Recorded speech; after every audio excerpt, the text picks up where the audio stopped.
Buen día, vamos a iniciar con nuestro devocional. Vamos a hacer una oración antes, ¿va? Señor, te damos gracias, papá, por este tiempo. Dios, te pedimos que hoy nos hables, que nuestro corazón sea sensible a lo que tú quieres decirnos, que tu Espíritu Santo mantenga nuestros sentidos alertas a tu palabra, a lo que hay en tu corazón, Dios. Y queremos escucharte. Hoy agradecemos ese maná que tú traes para cada una de nuestras vidas, Señor. Gracias porque permites que nos reunamos en tu nombre.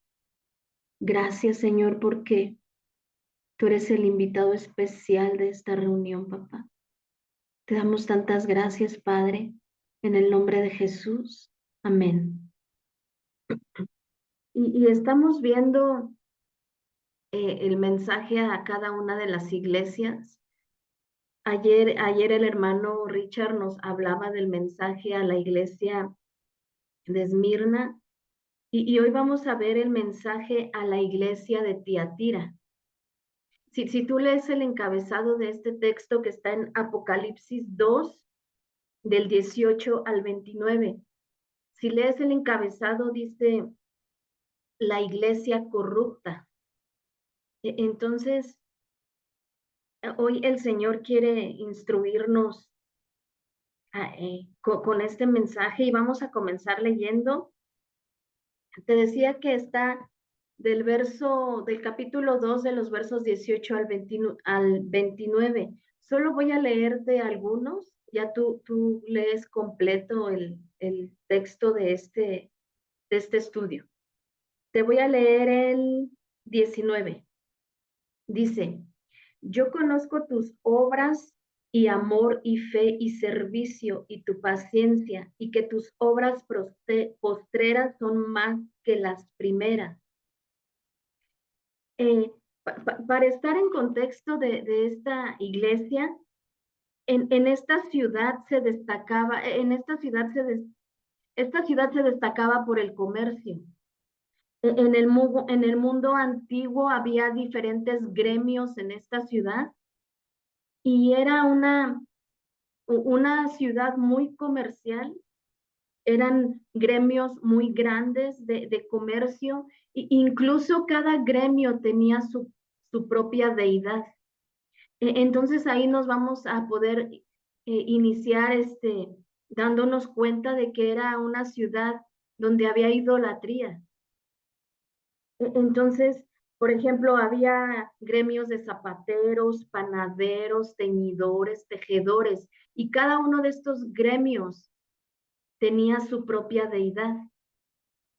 Entonces, cuando Jesús comienza a revelar esta carta a Juan, ¿verdad? Cuando comienza a revelar esta carta dirigida a la ciudad, el Señor destaca ciertas virtudes de esta ciudad, ciertas características, incluso el Señor las elogia su amor, elogia su fe, su paciencia, su servicio, incluso elogia que están, que sus obras eran mejores, eran mayores que las primeras. No, nos está hablando de un crecimiento. Al final del verso 19 dice, tus obras postreras son más que las primeras. Nos habla de un crecimiento en la iglesia, en el cuerpo de Cristo. Pero, ahí viene el pero, ¿verdad? En el verso 20. ¿Sabes cuando están esos peros de Dios? A veces creemos, ¿verdad? Que es como Dios arruinándonos la fiesta. El pero, ¿verdad? Pero sabes que no es así, que los peros de Dios son una muestra de amor para rescatar nuestra alma, que posiblemente se esté corrompiendo. Esos son los peros de Dios. Necesitamos dejar a un lado, ¿verdad? Que los peros de Dios es Dios no dándonos permiso, es Dios arruinándonos la fiesta. Dios no es así. Esos no son los peros de Dios. Y viene el pero, ¿verdad? Que el Señor le revela a Juan. Esta iglesia no estaba mostrando la pintura completa. Y a veces, ¿sabes? Podemos estar como esta ciudad.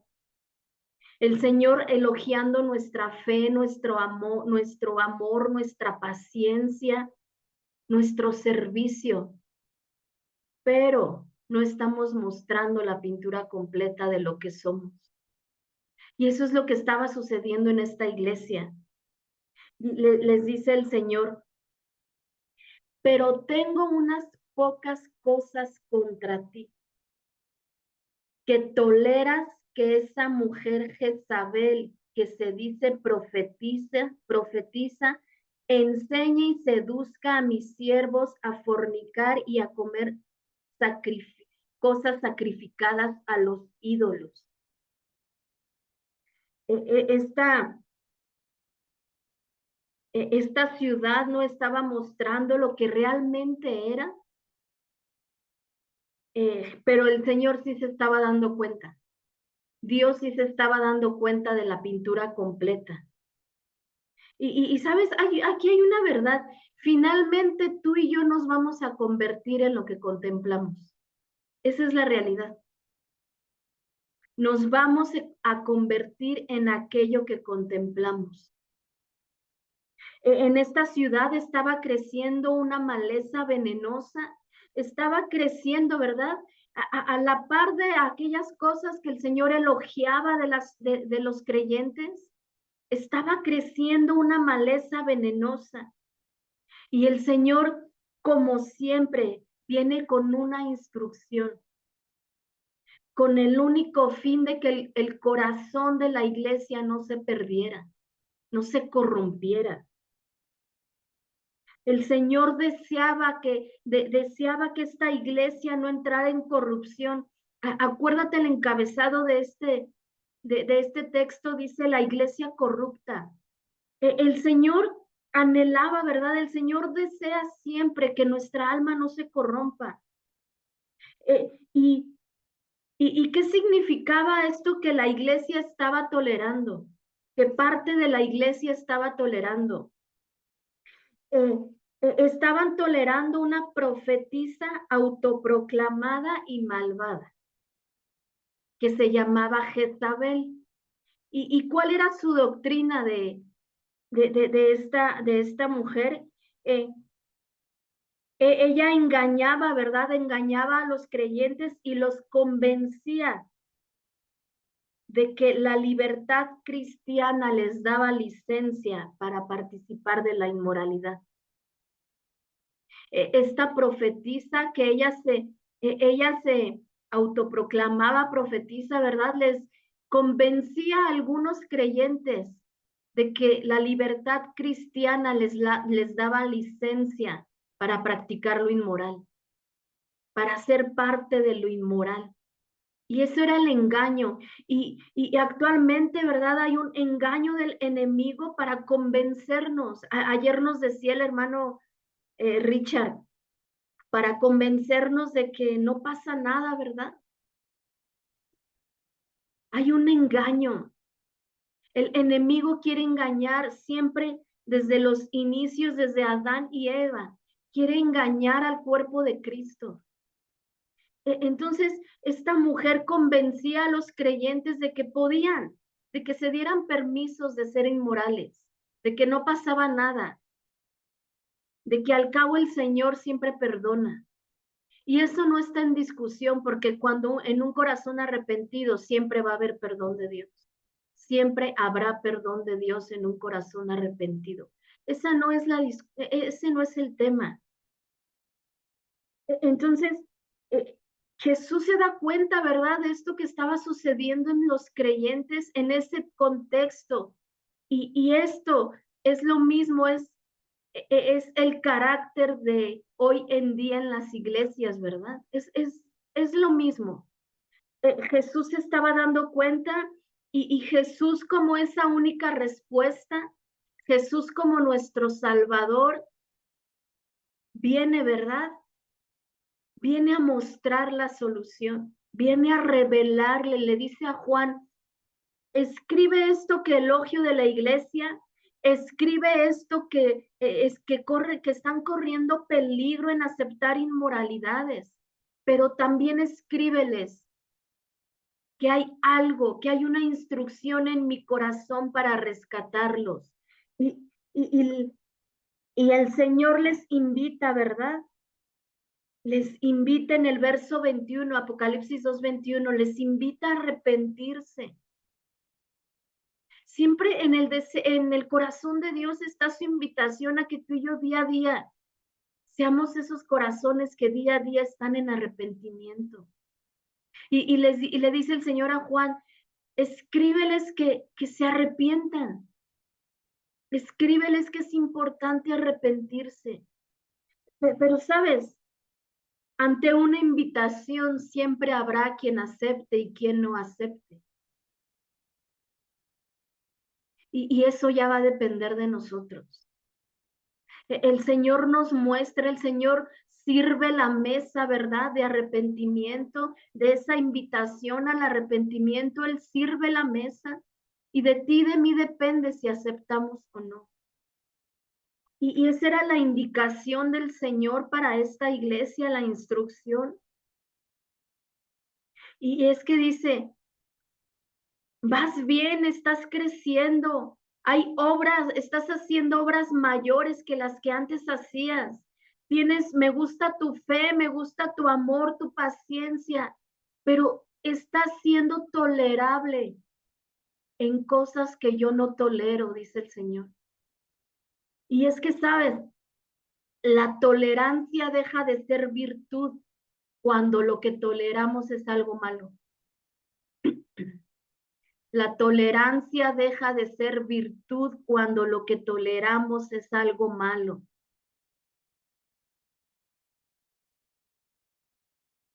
Y es que hay de dos, no hay o es malo o es bueno, no podemos, no hay medio malo, medio bueno, casi malo, casi se llega al bueno, no. Aquí el Señor nos invita, ¿verdad? Hay cosas que no me agradan, hay cosas que estás tolerando. Ahora, eso que tú y yo a lo mejor estamos tolerando, si tú y yo, si tú y yo nos metemos con Dios, ¿verdad? Tenemos esas conversaciones con nuestro Dios. Él nos va a decir que estamos tolerando, porque a lo mejor alguien nos lo puede decir, ¿verdad? Y luego alguien nos los puede decir o a lo mejor no le creemos, a lo mejor estamos diciendo es que está exagerando, a lo mejor estamos diciendo es que me lo dice porque me cae gordo, porque le caigo gordo, pero ya que nos lo diga Dios, ahí ya no tenemos, ahí ya no podemos decir, pues es que estás equivocado, Dios. Ahí ya no le podemos refutar, ¿verdad? Entonces, cuando tú y yo entramos en intimidad, el Señor nos va a decir que estamos tolerando, que estamos tolerando de aquello que Él no tolera. Dice Primera de Pedro 14:16. Primera de Pedro 1 del 14 al 16. Como hijos obedientes, no os conforméis a los deseos que antes tenían estando en vuestra ignorancia. Y ahí me detengo tantito. Dice aquí el Señor, no se conformen con aquello que antes ustedes deseaban, porque antes eran ignorantes. Cuando tú y yo comenzamos a introducirnos como seguidores de Cristo, pasamos de ser de una vida de ignorancia a una vida de verdad. Y aquí el Señor está diciendo, no se conformen con lo que antes deseaban, estando en su ignorancia, sino como aquel que os llamó es santo, sed también vosotros santos en toda vuestra manera de vivir, porque escrito está, sed santos porque yo soy santo. Y vemos aquí, ¿verdad? Cómo cómo el Señor nos muestra, antes ustedes vivían de una manera ignorante, pero cuando ustedes me han decidido seguirme, ahora yo demando una vida diferente de ustedes, demando una vida en santidad, demando una vida en santidad. Dice el Señor, así como yo soy santo, ustedes sean santos. Y es que estos creyentes, ¿verdad? Estaban regresando a sus deseos anteriores, a sus deseos de esa vida en ignorancia.